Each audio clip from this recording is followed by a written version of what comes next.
Hello friend, welcome to your channel study with Shashi. इस video में हम गुलाम वंश के बारे में पढ़ेंगे। गुलाम वंश से जितने रिलेटेड क्वेश्चन है इंपॉर्टेंट, उसके बारे में हम डिस्कस करेंगे। तो चलिए शुरू करते हैं। फ्रेंड, गुलाम वंश स्टार्ट करने से पहले हम ये जानेंगे कि मोहम्मद गौरी जो था वो उसका मृत्यु जो हुआ था 1226 में हुआ था। मोहम्मद गौरी जो था इसका मृत्यु जो हुआ था आपको कब हुआ था? तो मोहम्मद गौरी का मृत्यु 1206 ईस्वी में हुआ था। ठीक है, किसका मृत्यु? तो गौरी का, मोहम्मद गौरी का मृत्यु हुआ था। ठीक है, 1206 ईस्वी में जब इसका मृत्यु हुआ तो इसी का गुलाम जो था कौन? कुतुबुद्दीन ऐबक। गौरी का जो गुलाम था कौन था? गुलाम। गौरी का जो गुलाम था कुतुबुद्दीन ऐबक, वो जो था भारत में गुलाम वंश का स्थापना किया। ठीक है, गुलाम वंश का स्थापना किया। ठीक, तो सबसे पहले जो कुतुबुद्दीन ऐबक था उसने मुस्लिम वंश की स्थापना की, गुलाम वंश या फिर ममलूक वंश के जिसे कहते हैं। ठीक, और यहीं से हम दिल्ली सल्तनत के बारे में भी पढ़ेंगे। यानी कि 1206 ईस्वी में जब गुलाम वंश का स्थापना हुआ तो यहीं से दिल्ली सल्तनत का भी शुरुआत हुआ, जिसका शासनकाल जो था वो आपको 1206 से 1526 तक चला। दिल्ली सल्तनत का शासनकाल 1206 से 1526 तक चला। इस दिल्ली सल्तनत में, एक मिनट फ्रेंड, इस दिल्ली सल्तनत में आपको जो दिल्ली सल्तनत था,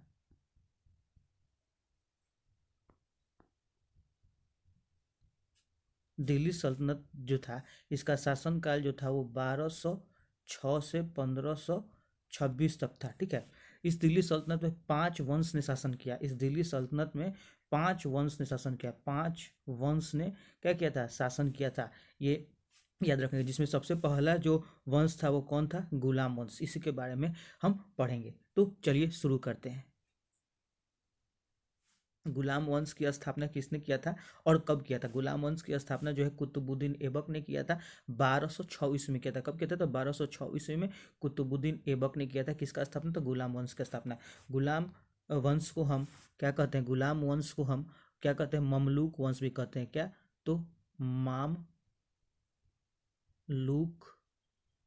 वंश भी कहते हैं। किसको? तो गुलाम वंश को। ठीक है, तो गुलाम वंश का स्थापना कुतुबुद्दीन ऐबक ने 1206 ईस्वी में किया था। ठीक, नेक्स्ट क्वेश्चन। नेक्स्ट क्वेश्चन बोल रहा है कि गुलामों को फारसी भाषा में क्या कहा जाता है? गुलामों को फारसी भाषा में क्या कहा जाता है? तो गुलामों को फारसी भाषा में बंदगा कहा जाता है। क्या कहा जाता है गुलामों को फारसी भाषा में? तो बंदगा, सॉरी, गुलामों को फारसी भाषा में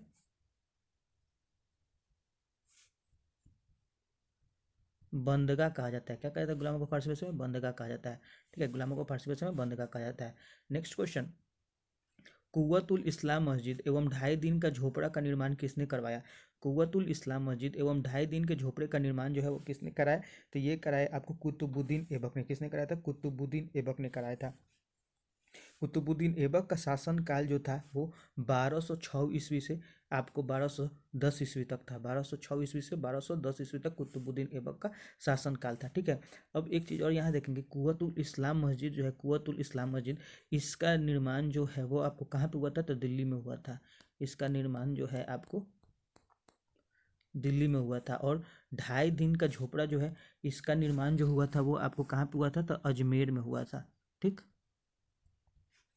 अजमेर में इसका निर्माण हुआ था, ये ध्यान रखेंगे। नेक्स्ट क्वेश्चन, प्राचीन नालंदा विश्वविद्यालय को किसने ध्वस्त किया था? प्राचीन नालंदा विश्वविद्यालय को किसने ध्वस्त किया था? ये क्वेश्चन बोल रहा है। तो प्राचीन नालंदा विश्वविद्यालय को ध्वस्त किया था बख्तियार खिलजी ने। किसने ध्वस्त किया था? तो बख्तियार खिलजी जो था इसी ने प्राचीन नालंदा विश्वविद्यालय को ध्वस्त किया था। ठीक है, नेक्स्ट क्वेश्चन, कुतुबुद्दीन ऐबक की मृत्यु कब हुई? कुतुबुद्दीन ऐबक जो है इसकी मृत्यु कब हुई थी? इसकी मृत्यु जो हुई थी 1210 ईस्वी में हुई थी। कब हुई थी? तो 1210 ईस्वी में कुतुबुद्दीन ऐबक जो है इसकी मृत्यु 1210 ईस्वी में हुई थी। ठीक, कैसे हुई थी? तो चौगान खेलते वक्त घोड़े से गिरकर इसकी मृत्यु हुई थी। ठीक है, कुतुबुद्दीन ऐबक की मृत्यु 1210 ईस्वी में हुई थी, चौगान खेलते वक्त घोड़े से गिरकर। ठीक, क्वेश्चन पूछता है कि कुतुबुद्दीन ऐबक की मृत्यु कैसी हुई थी? चौगान खेलते वक्त घोड़े से गिरकर। या फिर ऐसे भी क्वेश्चन पूछता है कि किस शासक का मृत्यु चौगान खेलते वक्त घोड़े से गिरकर हुई? तो कुतुबुद्दीन ऐबक। ठीक, नेक्स्ट क्वेश्चन, यहाँ पे इसकी जो मृत्यु हुई थी इसका मकबरा जो है कुतुबुद्दीन ऐबक का वो कहाँ है? तो लाहौर में। कुतुबुद्दीन ऐबक का मकबरा जो है वो लाहौर में है। ठीक, नेक्स्ट क्वेश्चन,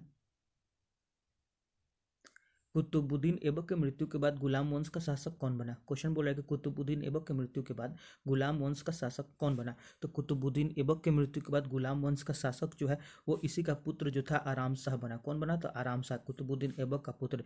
ये जो आराम शाह था, आराम शाह ये कौन था। तो कुतुबुद्दीन ऐबक का क्या था, पुत्र था। आराम शाह जो था वो कुतुबुद्दीन ऐबक का पुत्र था। ठीक है, ठीक। नेक्स्ट देखिए यहाँ पे आ गया, आराम शाह जो था वो पुत्र था किसका। तो कुतुबुद्दीन ऐबक का। और कुतुबुद्दीन ऐबक जो था वो गुलाम वंश का संस्थापक था। क्वेश्चन पूछता है कि गुलाम वंश का संस्थापक कौन था। तो कुतुबुद्दीन ऐबक था।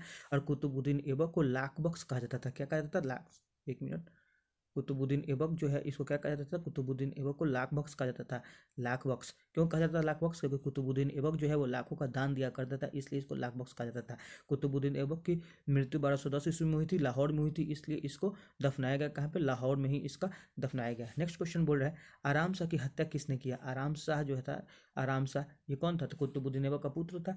और इसको इसकी हत्या किसने किया था, इल्तुतमिश ने किया था। आराम शाह की हत्या जो था वो इल्तुतमिश ने किया था। ठीक है।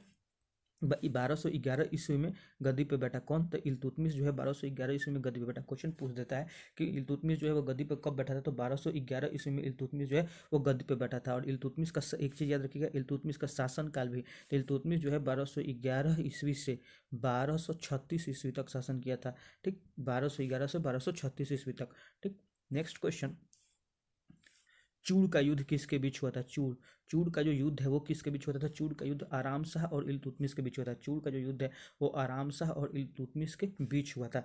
ठीक। इस युद्ध में इल्तुतमिश जो है वो किसको पराजित किया, आराम शाह को पराजित किया और इसकी हत्या भी कर दिया। चूड़ के युद्ध में जो था वो इल्तुतमिश जो था वो इल्तुतमिश जो है वो चूड़ के युद्ध में आपको आराम शाह को पराजित किया और इसका हत्या कर दिया। ठीक। नेक्स्ट क्वेश्चन बोल रहा है, गुलाम वंश की राजधानी लाहौर से दिल्ली किसने स्थानांतरित किया। गुलाम वंश की राजधानी लाहौर से दिल्ली किसने स्थानांतरित किया। तो गुलाम वंश की राजधानी लाहौर से दिल्ली स्थानांतरित किया इल्तुतमिश ने। लाहौर से कहाँ स्थानांतरित किया, दिल्ली, इल्तुतमिश ने किया। ठीक है, इल्तुतमिश ने किया। ठीक। इल्तुतमिश का शासनकाल 1211 ईस्वी से 1236 ईस्वी तक है। नेक्स्ट क्वेश्चन, किसने दिल्ली कुन्हा के निकट हौज सुल्तानी का निर्माण कराया। दिल्ली कुन्हा के निकट हौज सुल्तानी का निर्माण जो था वो किसने करवाया। तो ये करवाया था आपको इल्तुतमिश ने। किसने कराया था, तो इल्तुतमिश ने। दिल्ली कुन्हा के निकट हौज सुल्तानी का निर्माण जो है वो इल्तुतमिश ने करवाया था। नेक्स्ट क्वेश्चन, यहाँ पे देखिए, यहाँ पे बता रहा है कि इल्तुतमिश जो था वो कौन था, कुतुबुद्दीन ऐबक का गुलाम था। और इल्तुतमिश जो था तुर्किस्तान का इलबारी तुर्क था। तुर्किस्तान का इलबारी तुर्क था इल्तुतमिश। और इल्तुतमिश ने ही सर्वप्रथम दिल्ली के अमीरों का दमन किया था। ठीक। तो क्वेश्चन पूछता है कि कुतुबुद्दीन इल्तुतमिश जो था वो किसका गुलाम था। तो कुतुबुद्दीन ऐबक का गुलाम था। ठीक। नेक्स्ट क्वेश्चन, गुलाम वंश का वास्तविक संस्थापक कौन था। तो गुलाम वंश का वास्तविक संस्थापक जो था वो इल्तुतमिश था। कौन था, इल्तुतमिश था। ठीक। नेक्स्ट क्वेश्चन, इल्तुतमिश के मृत्यु के बाद गुलाम वंश का अगला शासक कौन बना। इल्तुतमिश के मृत्यु के बाद गुलाम वंश का अगला शासक जो है वो कौन बना। तो इल्तुतमिश का पुत्र बना कौन, तो रुकनुद्दीन फिरोज। रुकनुद्दीन फिरोज जो था इल्तुतमिश का पुत्र था। ये जो था इसकी मृत्यु के बाद, इल्तुतमिश की मृत्यु के बाद गुलाम वंश का अगला शासक बना। ठीक। नेक्स्ट क्वेश्चन, बगदाद के खलीफाओं ने वैधानिक तौर पर सबसे पहले सुल्तान की उपाधि किसको दिया था। बगदाद के खलीफाओं ने वैधानिक तौर पर सबसे पहले सुल्तान की उपाधि किसको दिया था। तो ये इल्तुतमिश को दिया था। किसको दिया था, तो इल्तुतमिश को दिया था। ठीक। नेक्स्ट क्वेश्चन, रुकनुद्दीन फिरोज की हत्या कर गद्दी पर कौन बैठा। रुकनुद्दीन फिरोज की हत्या कर गद्दी पर कौन बैठा। तो रुकनुद्दीन फिरोज की हत्या करके गद्दी पर बैठी कौन, रजिया सुल्तान। ठीक। रजिया सुल्तान 1236 ईस्वी में रजिया सुल्तान जो है रुकनुद्दीन फिरोज की हत्या कर गद्दी पर बैठी। रजिया सुल्तान कौन थी, तो इल्तुतमिश की पुत्री थी। इल्तुतमिश की पुत्री जो थी वो रजिया सुल्तान थी। ठीक। 1236 ईस्वी में गद्दी पर बैठी थी। ठीक। नेक्स्ट क्वेश्चन बोल रहा है कि रजिया सुल्तान ने किसे अमीर आखुर नियुक्त किया था। रजिया सुल्तान ने अमीर आखुर किसे नियुक्त किया था। तो ये नियुक्त किया था मलिक जमालुद्दीन याकूत को। मलिक जमालुद्दीन याकूत को रजिया सुल्तान ने किसे अमीर आखुर नियुक्त किया था। तो मलिक जमालुद्दीन याकूत को। नेक्स्ट क्वेश्चन, रजिया सुल्तान की हत्या कब और कहाँ हुई। तो रजिया सुल्तान की हत्या जो हुई थी वो आपको कब और कहाँ हुई थी। तो ये 13 अक्टूबर 1240 ईस्वी को रजिया सुल्तान की हत्या हुई। कहाँ पे, तो कैथल के निकट हुई थी। डाकुओं द्वारा कैथल के निकट जो है रजिया सुल्तान की हत्या की गई थी 13 अक्टूबर 1240 ईस्वी को। रजिया सुल्तान जो थी वो इल्तुतमिश की पुत्री थी। नेक्स्ट क्वेश्चन, रजिया सुल्तान के मृत्यु के बाद गद्दी पर कौन बैठा। रजिया सुल्तान के मृत्यु के बाद गद्दी पर कौन बैठा। तो ये बैठा बहराम शाह। ठीक। 1240 ईस्वी में बहराम शाह बैठा। बहराम शाह भी इल्तुतमिश का पुत्र था, ठीक है, और ये बैठा आपको 1240 ईस्वी में। बहराम शाह का शासन काल जो था वो 1240 से 1242 ईस्वी तक था। बहराम शाह का शासन काल पूछता है कि बहराम शाह का शासन काल कब से कब तक था, तो 1240 से 1242 ईस्वी तक। नेक्स्ट क्वेश्चन, बलबन के षड्यंत्र के द्वारा अलाउद्दीन मसूद शाह को सुल्तान के पद से हटाकर किसे सुल्तान बनाया गया? तो अलाउद्दीन मसूद शाह को हटाकर सुल्तान बनाया गया नसीरुद्दीन महमूद को, नसीरुद्दीन महमूद को बनाया गया, ठीक। ये जो नसीरुद्दीन महमूद था ये अपना जीवन यापन कर रहा था, कैसे, तो वो टोपी सीकर, ठीक है। नेक्स्ट क्वेश्चन, बलबन ने अपनी पुत्री का विवाह किसके साथ किया था? बलबन जो था वो अपनी पुत्री का विवाह किसके साथ किया था? तो नसीरुद्दीन महमूद के साथ, नसीरुद्दीन महमूद के साथ बलबन जो था वो अपनी पुत्री का विवाह किया था। नेक्स्ट क्वेश्चन बोल रहा है यहाँ पे, नेक्स्ट देखिए, बलबन जो था वो किसका गुलाम था? तो इल्तुतमिश का गुलाम था। इल्तुतमिश जो था वो कुतुबुद्दीन ऐबक का गुलाम था इल्तुतमिश, और इल्तुतमिश का गुलाम जो था वो कौन था? तो बलबन, ठीक है। बलबन का वास्तविक नाम जो था बहाउद्दीन था। क्वेश्चन पूछता है कि बलबन का वास्तविक नाम क्या था? तो बहाउद्दीन। और बलबन ने ही लौह एवं रक्त की नीति चलाई थी। लौह एवं रक्त की नीति किसने चलाई थी? तो बलबन ने चलाई थी। नेक्स्ट क्वेश्चन, किसने तुर्कान ए चहलगानी का विनाश किया था? तुर्कान ए चहलगानी का विनाश किसने किया था? तो बलबन ने किया था। बलबन ने तुर्कान ए चहलगानी का विनाश किया था। और बलबन जो है वो आपको बलबन जो है 1266 ईस्वी में, 1266 ईस्वी में गद्दी पे बैठा था, याद रखिएगा। बलबन जो था 1266 ईस्वी में गद्दी पे बैठा था, इसी ने लौ एवं रक्त की नीति चलाई, ठीक है। नेक्स्ट, बलबन दिल्ली की गद्दी पर कब बैठा? बलबन जो है वो दिल्ली की गद्दी पर कब बैठा? तो 1266 ईस्वी में। 1266 ईस्वी में दिल्ली की गद्दी पर बैठा। किस नाम से बैठा? तो गयासुद्दीन बलबन के नाम से, गयासुद्दीन बलबन के नाम से। नेक्स्ट क्वेश्चन, सिजदा एवं पैबोस प्रथा की शुरुआत किसने किया था? सिजदा एवं पैबोस प्रथा, तो बलबन जो था इसी ने सिजदा एवं पैबोस प्रथा की शुरुआत की थी। बलबन ने सिजदा एवं पैबोस प्रथा की शुरुआत की। रक्त एवं लौह की नीति भी बलबन ने ही चलाया था। सिजदा एवं पैबोस प्रथा की शुरुआत भी इसी ने किया था। नेक्स्ट, बलबन को उलूग खां की उपाधि किसने प्रदान किया था? बलबन को उलूग खां की उपाधि किसने प्रदान किया था? तो नसीरुद्दीन महमूद।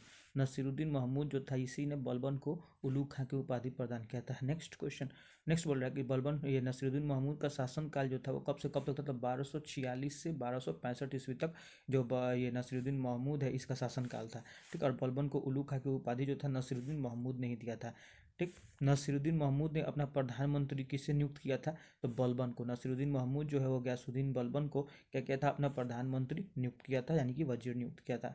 नेक्स्ट बोल रहा है कि भारत पर मंगोलों का तृतीय आक्रमण किसके शासनकाल में हुआ था? तो भारत पर मंगोलों का तृतीय आक्रमण जो था वो हुआ था गयासुद्दीन बलबन के शासनकाल में, गयासुद्दीन बलबन के शासनकाल में। एक चीज़ यहाँ पे नोट करेंगे कि यहाँ पे जो बोल रहा है भारत पर मंगोलों का तृतीय आक्रमण, ठीक। ये जब बोलेगा भारत पर तो ये मंगोलों का तृतीय आक्रमण होगा, लेकिन दिल्ली सल्तनत पे बोलेगा तो दिल्ली सल्तनत पे द्वितीय आक्रमण होगा, ठीक है। नेक्स्ट, इल्तुतमिश द्वारा चलाया गया जीतल नामक सिक्का किसका बना था? इल्तुतमिश द्वारा चलाया गया जीतल नामक सिक्का जो था वो किसका बनाया था? तो जीतल जो था तांबा का था। तांबा का सिक्का को हम जीतल कहते थे, ठीक है। और टांका जो था वो चांदी के सिक्के को कहते थे, ठीक। सबसे पहले शुद्ध अरबी सिक्के किसके द्वारा जारी किया गया था? सबसे पहले शुद्ध अरबी सिक्के जो थे वो इल्तुतमिश के द्वारा ही जारी किया गया था, ठीक है। नेक्स्ट क्वेश्चन बोल रहा है कि इकता प्रथा की शुरुआत किसके द्वारा किया गया था? तो इकता प्रथा की शुरुआत इल्तुतमिश के द्वारा शुरू किया गया था। किसके द्वारा? इल्तुतमिश के द्वारा। इल्तुतमिश के द्वारा इकता प्रथा की शुरुआत किया गया था। नेक्स्ट क्वेश्चन, गयासुद्दीन बलबन ने किसका उपाधि धारण किया? गयासुद्दीन बलबन जो था वो किसका उपाधि धारण किया था? तो गयासुद्दीन बलबन जो था वो उपाधि धारण किया था जिले इलाही का। किसका उपाधि धारण किया था? जिले इलाही, ठीक। नेक्स्ट क्वेश्चन, भारत की एकमात्र महिला मुस्लिम शासक कौन थी? तो भारत की एकमात्र महिला मुस्लिम शासक जो थी वो कौन थी? तो रजिया सुल्तान थी। रजिया सुल्तान, रजिया सुल्तान थी। किसकी पुत्री थी? तो ये आपको इल्तुतमिश की पुत्री थी, ठीक है। इसका शासन काल कब से कब तक था? तो 1236 से 1240 ईस्वी तक रजिया सुल्तान का शासन काल था, ठीक। नेक्स्ट क्वेश्चन बोल रहा है इल्तुतमिश द्वारा चलाया गया टांका नामक सिक्का किसका बना था? तो इल्तुतमिश द्वारा चलाया गया टांका नामक सिक्का जो था ये बनाया गया था किसका? तो चांदी का सिक्का, चांदी का, ठीक है। अभी हम पीछे पढ़े हैं जीतल जो था वो आपको तांबे के सिक्का को कहते थे और टांका जो था वो चांदी के सिक्के को, ठीक। नेक्स्ट क्वेश्चन, कुतुब मीनार का नाम किस सूफी संत पर रखा गया था? कुतुब मीनार जो है इसका नाम किस सूफी संत पर रखा गया था? तो ये आपको रखा गया था ख्वाजा कुतुबुद्दीन बख्तियार काकी के, ख्वाजा कुतुबुद्दीन बख्तियार काकी के नाम पर जो था कुतुब मीनार का नाम रखा गया था। ठीक, अब यहाँ पे एक चीज़ ध्यान रखेंगे, कुतुब मीनार जो था, कुतुब मीनार, इसका निर्माण कार्य जो था, निर्माण कार्य कुतुब मीनार का, ये आपको शुरू किया था किसने, तो कुतुबुद्दीन ऐबक ने। ठीक, और लेकिन इस कुतुब मीनार को कंप्लीट कराया था, निर्माण कार्य इसका पूरा करवाया था किसने, इल्तुतमिश ने। तो क्वेश्चन पूछता है कुतुब मीनार जो था वो इसका निर्माण कार्य शुरू किया था किसने, तो कुतुबुद्दीन ऐबक ने। ठीक, और कंप्लीट कराया था किसने, तो आपको इल्तुतमिश ने। ठीक, और कुतुब मीनार का जो ये कुतुब मीनार जो था इसका इसको सूफी संत के नाम पर रखा गया था, तो ख्वाजा कुतुबुद्दीन बख्तियार काकी के।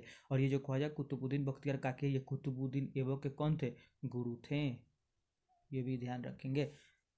नेक्स्ट क्वेश्चन, दीवाने अर्ध सैन्य विभाग की स्थापना किसने किया था, दीवाने अर्ध सैन्य विभाग की स्थापना जो है किसने किया था, तो ये किया था आपको बलबन ने। ठीक, नेक्स्ट क्वेश्चन, गुलाम वंश का अंतिम शासक कौन था, तो गुलाम वंश का अंतिम शासक शमसुद्दीन कैमूर था। कौन, तो शमसुद्दीन कैमूर था। नेक्स्ट क्वेश्चन, गुलाम वंश का शासनकाल कब से कब तक था, तो गुलाम वंश का शासनकाल 1206 से 1290 ईस्वी तक था। ठीक, नेक्स्ट क्वेश्चन खत्म।